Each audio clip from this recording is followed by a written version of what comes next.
Cùng rung sang song praput pak de ma kampuh 108 ម៉ែត្រ នៅលើខ្នងភ្នំបូកូមានតម្កល់ព្រះពុទ្ធបដិមាអង្គតូចៗចំនួន 84000 អង្គដើម្បីតម្កល់ទុកជាទីសក្ការៈបូជាដ៏ឧត្តមឧត្តម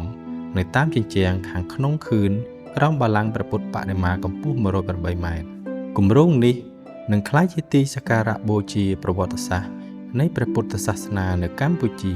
ព្រះពុទ្ធបដិមាអង្គតូចៗចំនួន 84000 អង្គនឹងត្រូវរៀបចំតម្កល់ជាថ្នាក់ៗដូចខាងក្រោមថ្នាក់ទី1មាន2ជាន់គឺជាន់ទី1និងជាន់ទី2ថ្នាក់ទី2មាន2ជាន់គឺជាន់ទី3និងជាន់ទី4ថ្នាក់ទី3មាន2ជាន់គឺជាន់ទី5និងជាន់ទី6ថ្នាក់ទី4មាន3ជាន់គឺជាន់ទី7ជាន់ទី8និងជាន់ទី9នៅក្នុងចំណោមព្រះពុទ្ធបដិមាអង្គតូចៗចំនួន 84000 អង្គនេះក៏រួមបញ្ចូលទាំងព្រះពុទ្ធបដិមាឆ្លាក់អំពីថ្មភក់ 92 អង្គ